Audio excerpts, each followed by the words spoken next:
Thank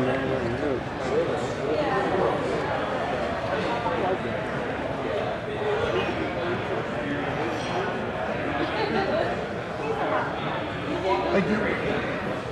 I'll start here in a minute. All right.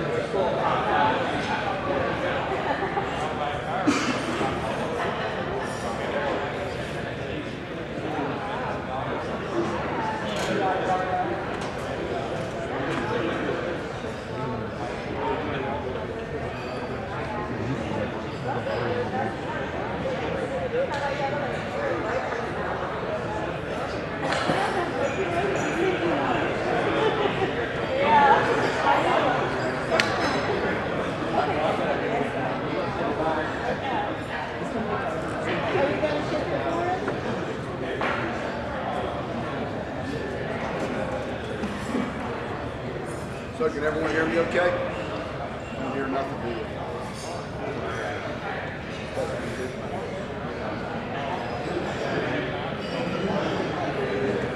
It's not working. I'll go get Fred.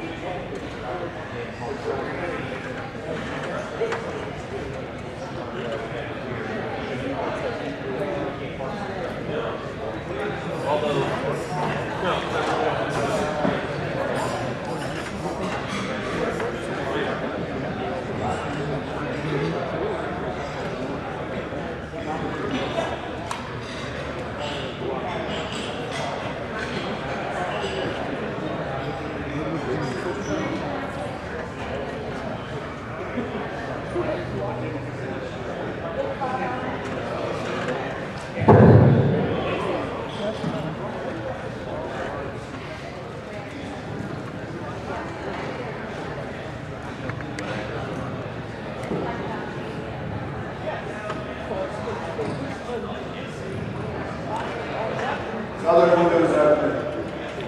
Good. Cookies, milk, everyone coming.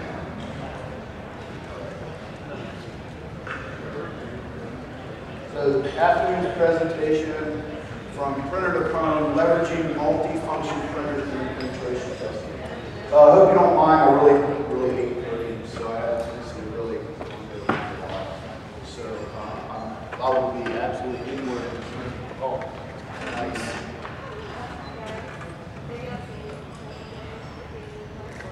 Hopefully that doesn't keep popping up, it probably will. So, introduction about myself. My name is Deral Heiland. I work as a senior security engineer for CDW Corporation, doing security assessments, pen testing. I'm from Dayton, Ohio. I've been in IT for well over 20 years. Been in security for over a decade now, and with CDW for about 5 years now. I'm also a member of the FUFASnet team. I don't know if you're familiar with that. If you use pen testing tools, you may be familiar with Medusa, FG Dump, PW Dump 6, PRAEDA, which we're going to be talking about today. And if not, now you do know. So real quick, what's today's agenda? So today's presentation we're going to be focusing on, excuse me, come down with cold. We're going to be focusing on leveraging multifunction printers during pen testing. We're going to be going over some of the security shortcomings, flaws that we typically have in business environments. We're going to be going over how those multifunction printers can be used to extract data, how that data can be used to break into other systems. So during this entire presentation, please don't hesitate to ask me questions. We've got plenty of time. And it's all about learning, and my ultimate goal is everyone actually learns something while we're here today. Get off the stage. So real quick, multifunction printer features. The features is what matters. There's various features in these devices that make a lot of sense to us, or me as a pen tester, and you as security professionals, that you need to be concerned with. These features and stuff consist of, everything from the scan the file functionality, scan the email, scan the fax, LDAP services. You can come up to that device, you can pin into these multifunction devices, and then you can do scans and actually have it store them.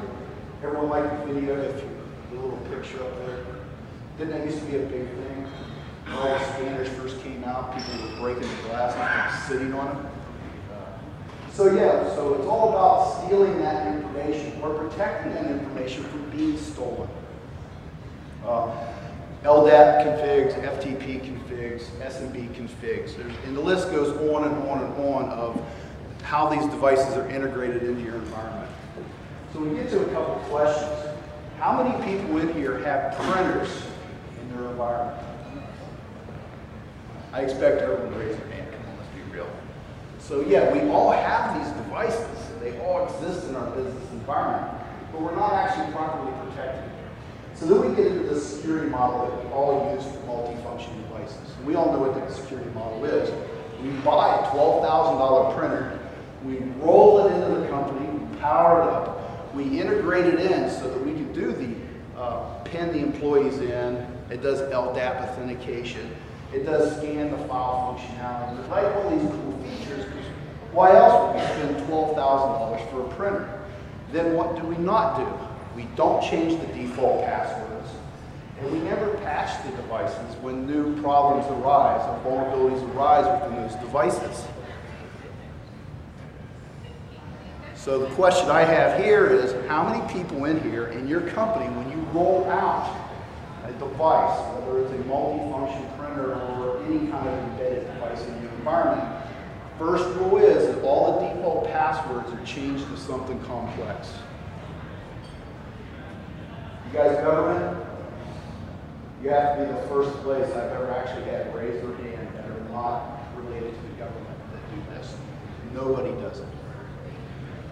I think I've been doing security assessments, pen testing for close to 5 years now, and I have yet to find a single company, well, matter of fact, wrong. I found one company where half of their devices were password protected, and that's only because it was a managed service.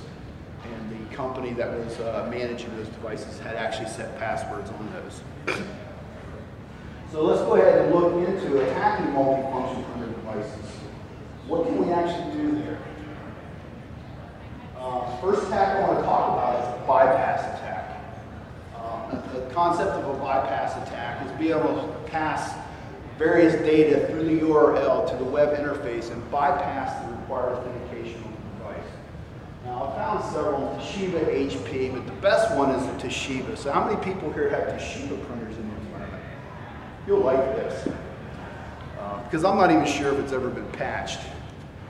So it turns out that if you try to get to, let's say, that top URL, set up scan the file functionality, and you hit the actual enter that URL, it's going to redirect you to a logon page. That's a requirement. Well, the default creds are admin and the password's 1, 2, 3, 4, 5, 6. And that normally never gets changed. But if for some reason it does get changed, how do you get by it? For some reason my slides seem to be jumping around, but we'll see. So in this case here, we're trying to go to scan the file functionality. There's some stuff we can do. You see it up there? We can add an extra slash between top access and administrator, and it will bypass all required authentication and take us right to the page. So if you know where you need to go, add that extra slash. It doesn't matter what you set the password on. It'll take you to those actual configuration pages. Now, I worked with TOSHIBA on this somewhat. They were like, thank you for exposing this. Our engineers want to talk to you.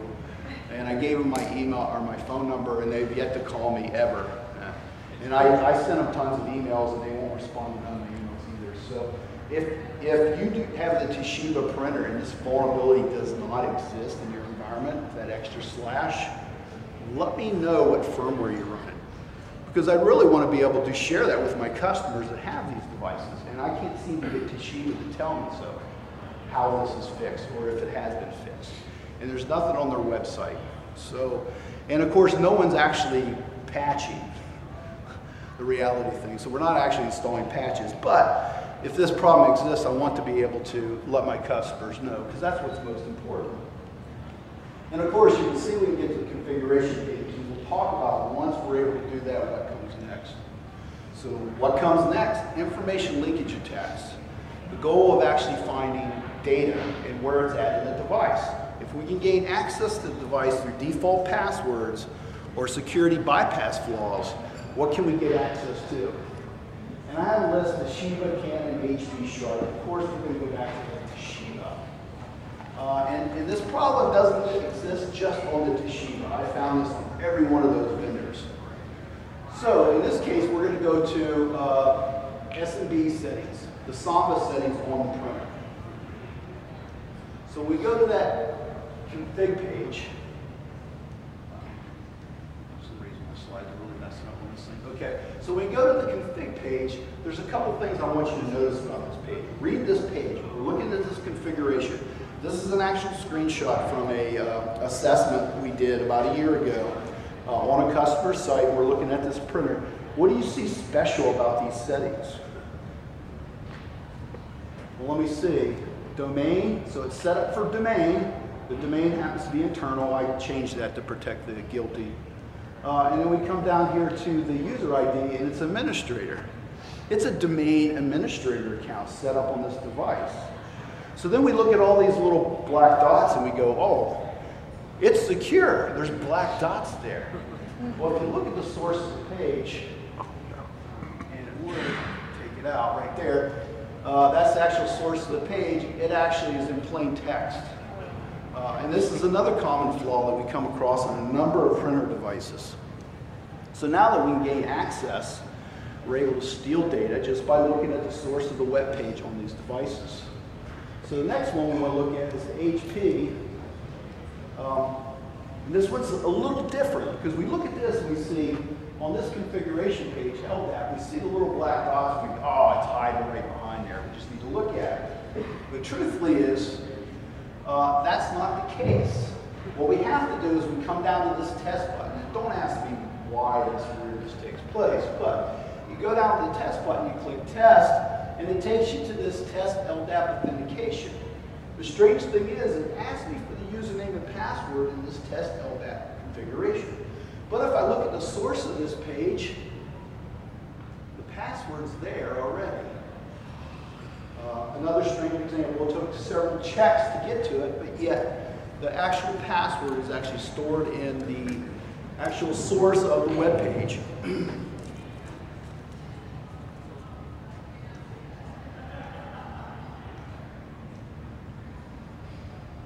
Okay, the next section we want to cover is forced browsing attacks.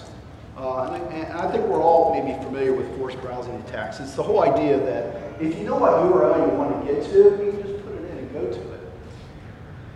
Historically, I found that if you want to retrieve a file off a multifunction printer or basically any embedded device, if that file extension happens to be a standard file extension, .cgr, .htm, .html, typically the system security would detect that, I found. But if it happens to be an extension that would be considered non-standard, kind of unusual, in those cases, a lot of times, it'll just give it up, no matter what the security is. And that happens to be the case with some Canon printers. It turns out that you can actually get to the address books on a Canon printer in spite of any authentication that actually exists there. It turns out there's actually 11 address books on a standard Canon multifunction printer, the high-end ones. And you can get it to each one of these by entering this URL. Now all you have to do is increment the AID up 1, 2, 3, 4 to get to each one of these. I'm not sure if this is, so let's come back here. I found out that this vulnerability does not exist if the product name type, now this isn't the product type, it's a product name type. So if you look at the first page in the upper left-hand corner, it'll say product type, and it may not match what the actual model number is. If the product name type is actually IR3580 or 4080, this vulnerability doesn't work. To truly get this vulnerability to work, if you enter this URL straight up to the device, it's going to fail. The only way it'll work is you have to have a valid cookie. Now, I didn't say an authenticated, valid. So all you have to do is hit the home page of the printer first.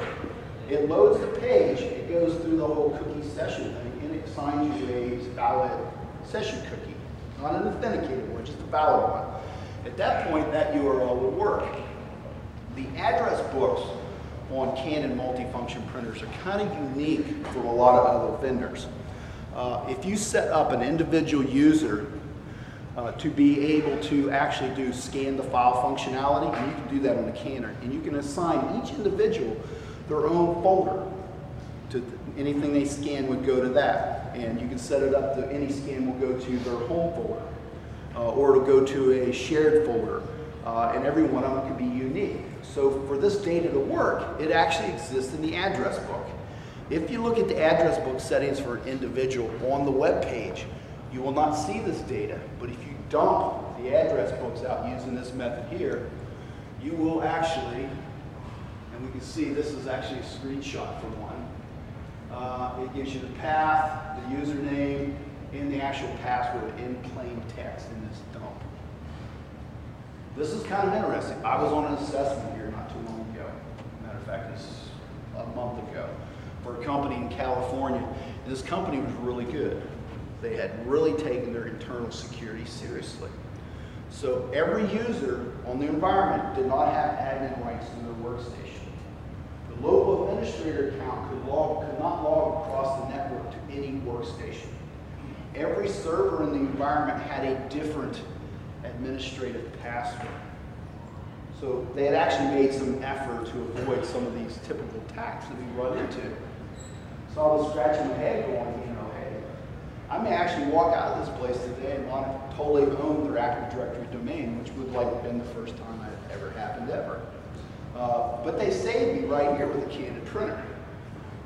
This was a domain admin account that they had set up on the printer. So each one of the users' data can be written out to their home folder. Now it's insane. We don't see that a lot. I've been doing this for about 4 years, and I've come across that maybe 4 or 5 times out of the 50, 60, 70 assessments I've been involved in. So it's fairly rare. But it's not unusual to at least gain some kind of foothold into Active Directory using these accounts when you pull them off the system. So then we get to another method for getting data out of this device. This is backups and cloning functionality. An example is a Lexmark. Now, if you patch most of these devices, this device here, I know it's actually fixed, it's patched.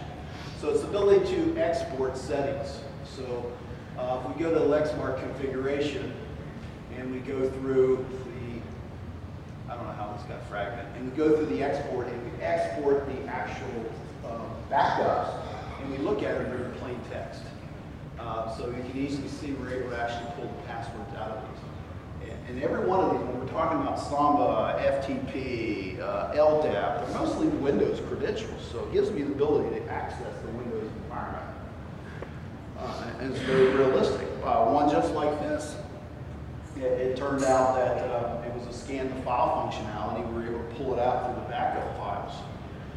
And it turned out that the actual customer had actually secured that ID, so that ID only had access to, in the case would be, it had to be in the TOSHIBA, but they actually had, the data was in the payroll department. So everything that was being scanned was payroll data for one. It's like pretty bad. This account only gave me access to that, so they restricted it really well. But then he totally failed by actually putting the complete backups for all of their financial systems databases in that same folder. So I was actually able to pull down all the entire financial system databases for the entire corporation, which basically gave me everything on every employee, credit card, or company issued credit cards, you know, social security numbers, bank accounts, direct deposit information. I mean, just everything was in the database. So this progressively leads to some bad things, and that's what I want everyone to be aware of. This isn't just a printer. These devices contain critical information that can be used to compromise other critical information. So then we get to the PASSBACK attack. So this is what happens when you're dealing with a company, a vendor, that produces a product that doesn't put the password in the source code. What you do, you know, it's protected. They actually took security seriously and they protected it. Well, I ran into this case a bunch of times. I was like, started working, started experimenting. So we came up with this attack called a PASSBACK attack. And the way the PASSBACK attack works, I have no idea why my slides are doing it. They're like skipping every other one. the way the PASSBACK attack works, let's see. There we go. So the PASSBACK attack is the ability to actually trick the device into communicating with me versus its expected device. That means if it's looking to connect to the LDAP server, what happens if I tell it to connect to me instead? Can I get it to do that? Will it actually take that password that's stored on that device that I can't get access to and send it to me in plain text? And the answer is yes, over and over and over again. So we've actually used this on Sharp, RICOH, and Xeroxes, but I've seen it usable on several other printers. I just haven't got around to actually testing it. Interesting thing with the Sharp and the RICOHs, those devices actually have what I refer to as a test functionality. So when you're setting up the LDAP settings on the device, instead of, and you can test it before you commit it, so it's kind of cool. So that gives us the ability, so instead of altering the printer's configuration, we can just capture the test functionality, alter the IP address of the test.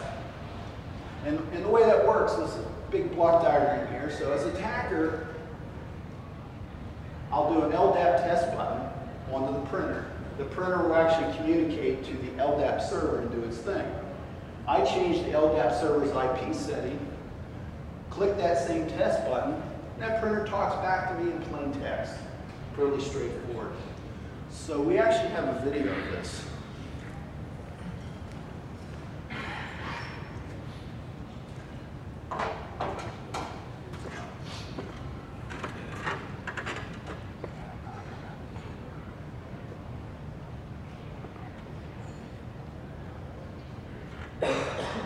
Let's see if this goes good. So you got the RICOH printer, and if we go up the right-hand corner, up here, click log on, they'll actually log on. Log on is admin with no password. That's the default. Fairly straightforward. And what that'll do is that'll take us into the RICOH's main configuration page, and a lot more features will open up. If we come over here and click on config, it'll bring up the config stuff, and we're going to walk through stealing the LDAP credentials off this device. So if we come down here to LDAP server settings under device settings, click that, we'll see that there's one LDAP server configured over here. 80CD01 or whatever it is. So we go ahead and select that, click change.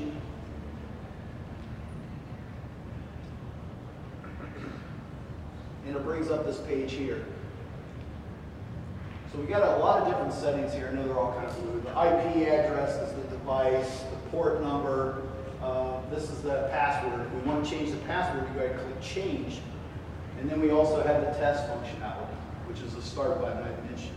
So the next step we want to do is set up an LDAP or netcat listener port 1389. So we set that up, and then we use a proxy to capture our web connection. So we're going to use actually a burp proxy. We set it up to intercept the connection from our browser. We go back to the printer page, the page of the printer and browser, and we go ahead and click the test button, the start button. Here we're able to actually capture all the post data that's getting ready to go to that printer. Turns out that happens to be the IP address. Here's the port number right there. It's getting ready to go on. And then down here is the authentication type, and we're doing plain text. So if it's not plain text, you can change it to plain text. Makes it easy. The area that I'm highlighting up there are a bunch of settings that are very similar to the ones at the bottom. Those make permanent changes to the printer, so you don't want to alter those. You just want to alter the ones at the bottom. So we alter our IP address to point back to us as attacker, and we go ahead and we click go. It passes that information off to the printer. We jump over to our netcat capture. Normally on a network this is instantaneous, but this recording got slowed down a little bit because the printer was doing some kind of weird DNS lookups. So we're going to go ahead and speed it up.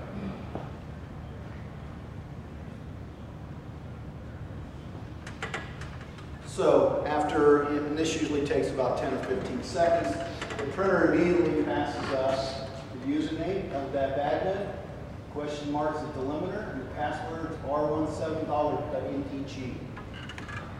So we're actually able to steal the configuration or the actual LDAP passwords off the device by tricking the device into communicating with us.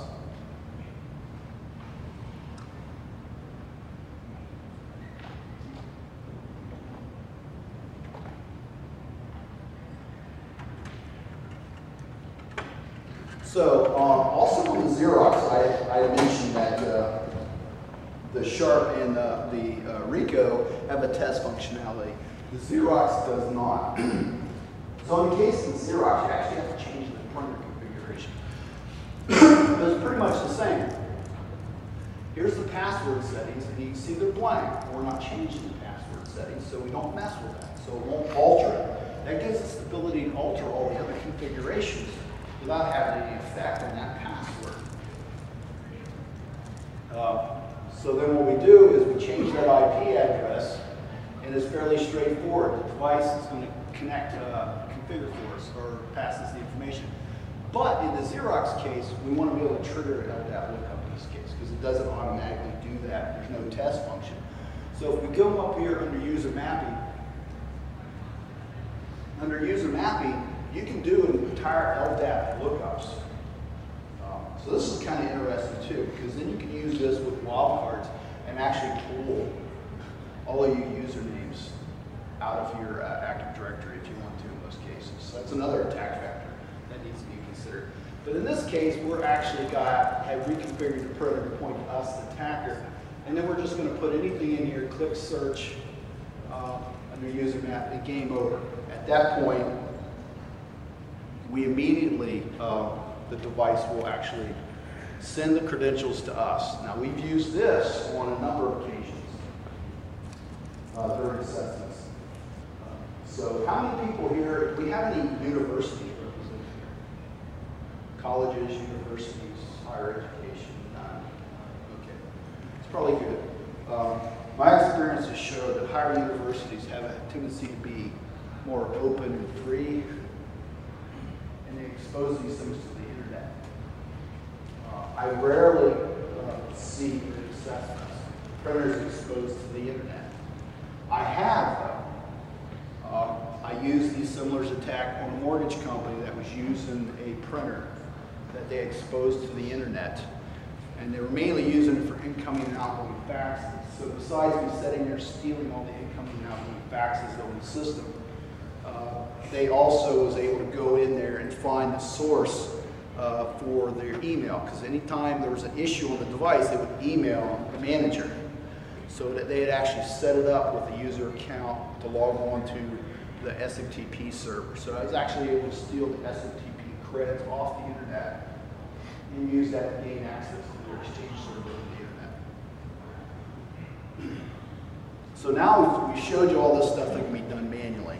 And like I said, so much of this stuff exists on so many different printers. And besides losing LDAPs, SMB, FTP, all these usernames and password information, some of the most simplest printers, if you run an HP color printers, they have a function within the device to basically keep a running record of everyone who's done a color print job. It's the color print logs. And what it does is it records their logged on user name. So someone can actually farm off those printers the usernames. And remember, if you're going to log into something, you need a username and a password. Half the battle's a username. So you can actually core these color printers and have it dump all of the users that actually print stuff off those and get their usernames. So we've actually written modules or written programs that strip that data off. And most of the stuff I've showed you here, we've written programs to strip that data out. And we're going to be talking about the program that we use to do that. Some of the other attack vectors that we've actually used in these things. Getting usernames, like I said, you've seen the LDAP, you've seen the Samba stuff. We've got domain admin creds, regular user creds. We've also, and this is always a funny thing, and if you've seen some of my other presentations in the past, I always did one using one of these little home office, HP 6500, Jet Directs, Jet printers, cheapos you put in your house. I'm seeing these show up at corporations. So managers that like, hey, you know, I really hate walking down the hallway to get my print job or my scan job, they're putting these in their office, and they're $200 or $300 printers, and they're nice and cheap and it's convenient. They don't have to go anywhere. They're also less likely to take off the scan bed what they put on there. And there's ways to actually trigger those scan beds on those devices remotely and pass whatever's sitting there over the web, which I've done a number of times. And you get some interesting things. You get payroll information, I've seen that, passwords. Every once in a while you'll get somebody that actually have a sheet of paper with stuff like that on it. They'll put it on there. They're going to scan it and save it on their machine or whatever. Probably the biggest one I always see is especially around April, is tax returns. It's kind of interesting. So just for kicks, just to screw with people, I actually took my HP and put it on the internet. And then put Barack Obama's birth certificate on there. Now, did anyone ever find it? I always told everyone about it, and I give them the IP address, and I'm always waiting to hear kickoff and scan. But it's not an easy function because I had mine password protected. So the only way to trigger the scan bed on mine was to know the attack or use this tool that we're getting ready to talk about. So let's go ahead and start talking about this tool. So as an assessment engineer, when I go into a company, I'm not dealing with a dozen printers or a dozen devices or embedded devices. I'm literally sometimes dealing with hundreds. I've seen upwards of over 400 printers on a company that I've done assessment for. I do not have time to look at 400 printers during assessment. It's a miracle if I have time to look at 2 or 3 printers to any depth. So that's where we came up with this tool called PRAEDA. PRAEDA is Latin for plunder, thief, robber, spoils of war. It's designed to do all this dirty work for us. And right now it focuses on the web interfaces. Now we know there's other interfaces and stuff on the devices, other services available. We focus on the web interface stuff because that's the easiest to get access and pull usable data out of. How PRAEDA works. Present version is 2.0. We have 30 plus modules that look at probably about 50 plus different devices. Now we don't just do printers, we also do literally any embedded devices. UPSs, here we got a list of different devices. Canon, HP, Lexmark, RICOH, Sharp, TOSHIBA, Xerox. We also look at UPSs, wireless access points, network area storage devices, tape backup system, digi-network appliances. I mean, the list goes on and on and on. And it's a continued growing product. I continue to support this. The ability to write modules for this sometimes takes a little time. Obviously, I'm not on an assessment at some company every day. So when I'm on a site doing an assessment, I have to find something of value. And if I find something of value manually and I have the time, I'll write the program, the module for this, and we'll look at those a little further. Presently, PRAEDA PL program has 2 different functionalities. I just added a GNMAP input function. So if you're used to running Nmap on a site, so you can just run Nmap and take the GNMAP output, feed it straight into this program, and it'll crawl every one of those sites or locations. What it'll do is it'll go through a fingerprinting process. And right now, it presently uses the title page and the server type to fingerprint embedded devices. If they happen to be in the target list, and they match up, it'll go ahead and it'll run set given modules against those devices, and it'll pull LDAP and Samba settings and color printer information, and it'll dump clone files and backup files, and it'll kick off the scan beds on HP printers. I mean, it just does all kinds of crazy things. It'll pull the address books on a dozen different Canon models. It'll carry out a PASSBACK attack automatically against Sharp printers. I haven't got the one for the RICOH in there yet. So we've automated that. So it actually opens up its own listening port locally while it's running. Carries out that PASSBACK attack to get the printer to pass out that credit. So this project moving forward, PRAEDA. Yeah, we got plenty of time to look at it. So this project moving forward, what do we want to do? We obviously want to include all devices that we can find on this. We want it to be a valid pen testing tool or an assessment tool any company can use against their environment to say, hey, our embedded devices are not secure, they ours. Like I said, it's not all-inclusive yet, so it doesn't cover everything, not even close. Let's jump up here and take a look at a couple things.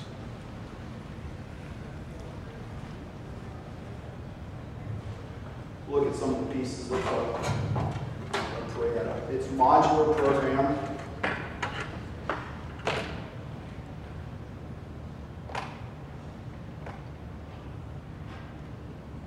So this is the program here. You can download it from GitHub. It's a Perl-based program. And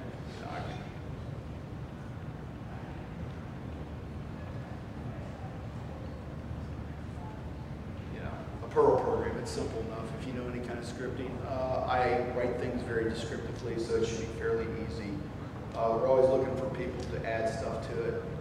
What it does is it actually fingerprints data through a file called a data list file. So here's a data list file. The numbering on the left-hand side is just numeric tracking. And then this data here happens to be the title page, this first part. And then from here over, it happens to be the server type, the embedded web server. And then if it gets a match on those two fields, it runs the job, in this case, MP0001. So you can see we do the HPs, various canons, Xerox, some more HPs, some more canons, the top page or the ones more top page MX, those have to be sharp printers. So it'll do PASSBAck attacks against those, Lexmark. We also get into some embedded devices. It checks for default creds on Riverbeds, EMC, Solera, and NAS devices. Digis, on 2 or 3 of these lower ones that start with the A here, are embedded devices. It checks for default creds. We want to automate that as much as possible. There's no other scanners out there doing that, so we're trying to do that ourselves. In a few cases here, some of these devices will actually have vulnerable information. One of the key ones that I like to look for, that you see on a lot of various embedded devices, is actually the SNMP settings. So we find some obscure printer, and the company actually monitors and tracks all this stuff with SNMP. They set the SNMP settings on let's say, a camera in the environment. If we can get access to that camera and pull the SNMP settings off that device, what else can we do with those? And I've lost count of the number of times that a company uses the exact same SNMP community strings on a camera or some UPS or some other obscure piece of crap equipment on their network. It's exactly the same as all their Cisco routers, switches, and firewalls. And if that happens to be the case and I gain access to this device, I'm going to turn around and I can take those exact same SNMP settings and pull your running configs off your routers, switches, and firewalls. And with that data, probably 7 out of 10 times I'm able to get full access into those devices just because of a camera, a UPS, or something else on your device. So to make another point in reference to that, anytime you use an SNMP settings within your environment, treat those as different security levels. Don't take a device at higher security and give it the same SNMP settings of a device of lower security. So if you got a camera, you don't want that camera's private SNMP setting to be the same password as your Cisco routers. Because I guarantee you, if someone gets in your network, you're going to lose that battle. I've used that many times. So as you can see, we go through here and we're actually able to fingerprint all these different devices and pull information off these devices. And then it runs the various jobs. So if we go into the job folder, you can see all the different jobs we have in here. And these are typically just small Perl script programs that aren't very long that do specific data scraping. Some of them are more complex than others, but some of them is fairly simple. It goes right to the right page, pulls the data around, parses it based on HTML tags, and pulls the tag out that you want that contains the password. Fairly straightforward, easy to write. And one of the things, the big things we want to do in this entire project is get other people involved in helping this project.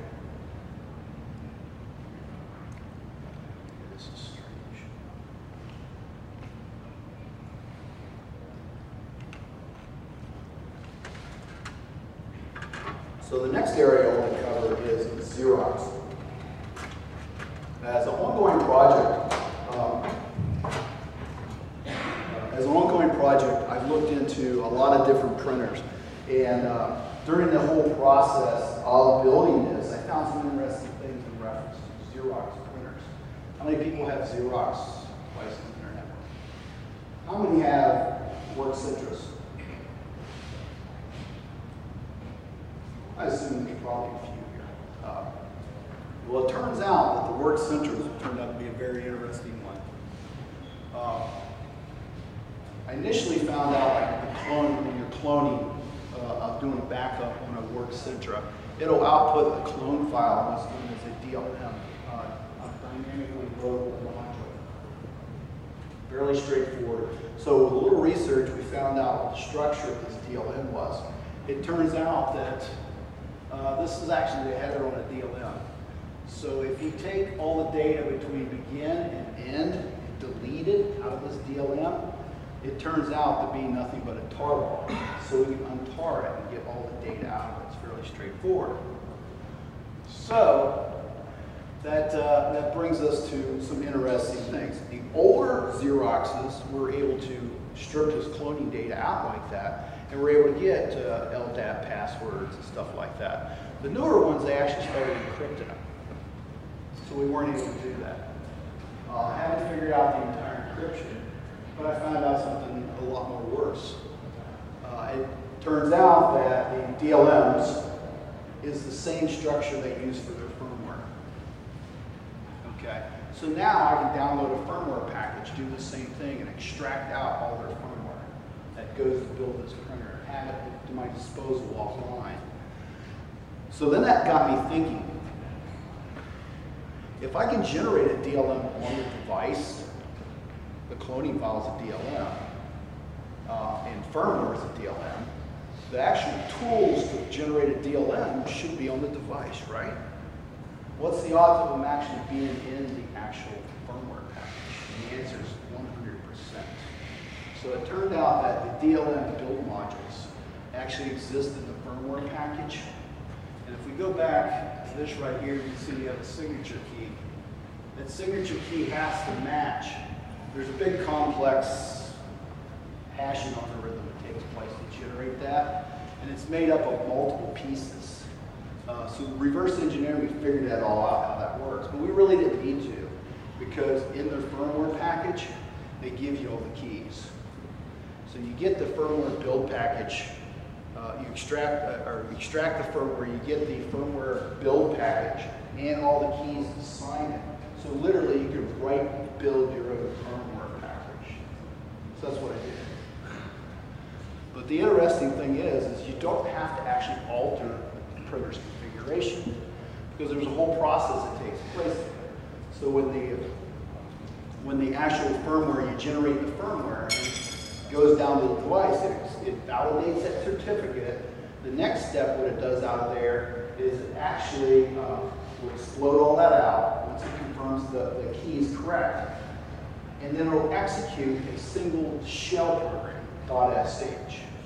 So that's all I care about, because it's going to execute that .sh with root level privileges to do the install of the firmware package.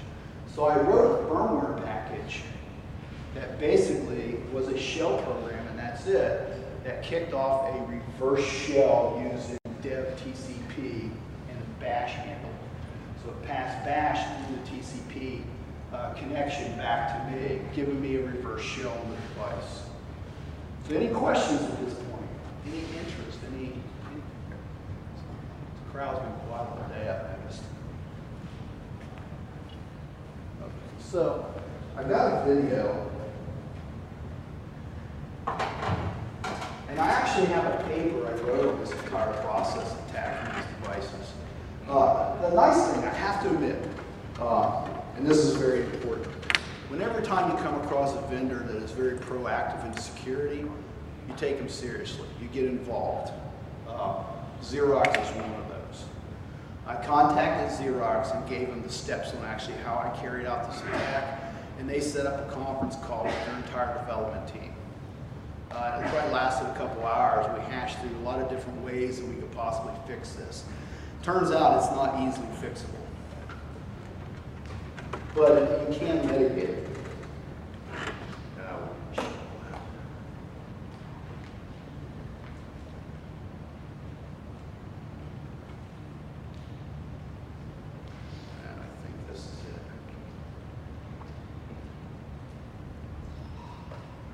Okay, so we have a Xerox 5740 here, and what we're going to do is take that program, that firmware package that I wrote, that only contained a shell program.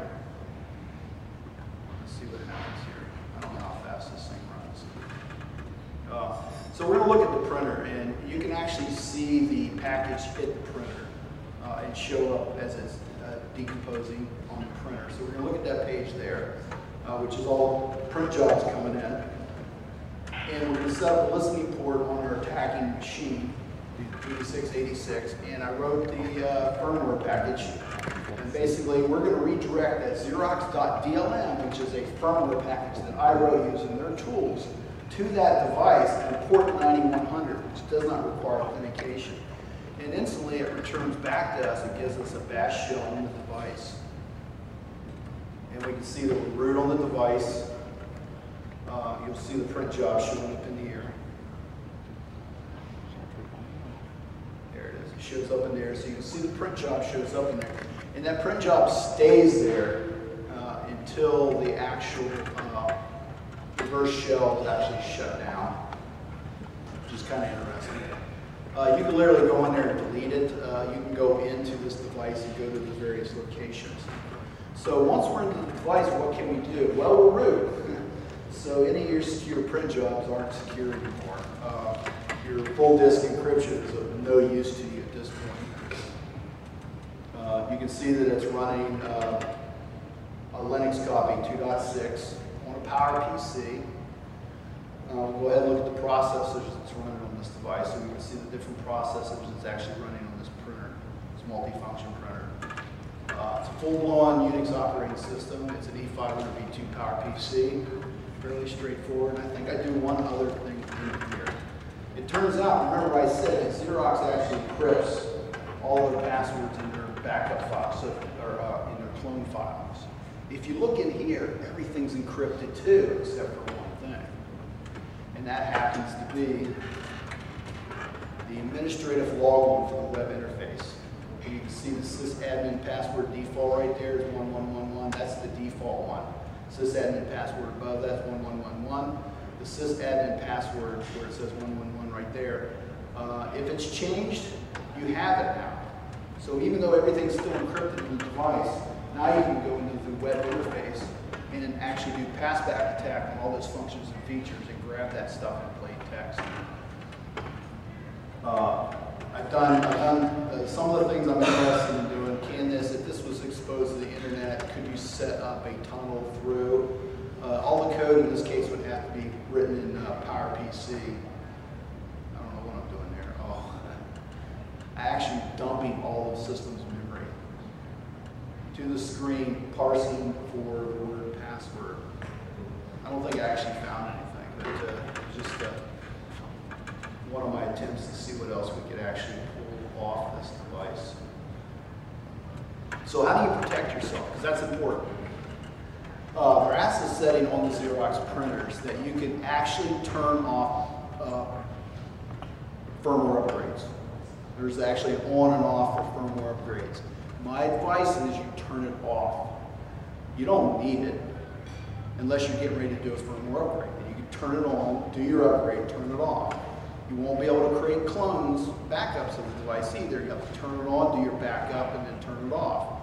If it's turned off, you're secure. If you don't turn it off, anybody who wants to can get root level privileges on those devices.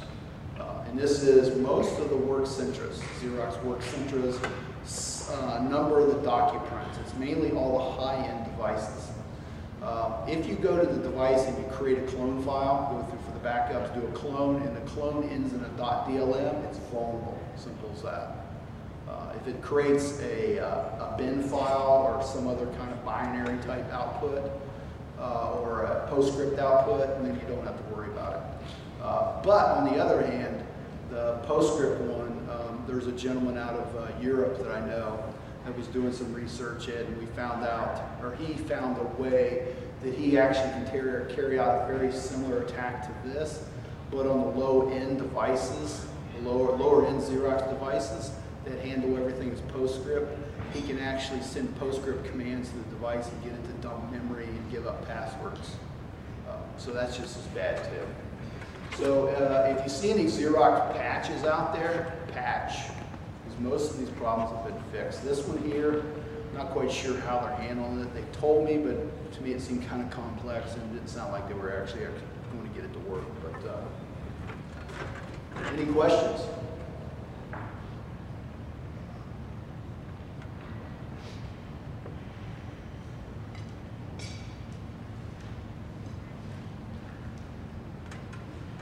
That's pretty much it. If you have any questions, I'll be around for just a little bit longer if anyone else has any questions here. Any questions?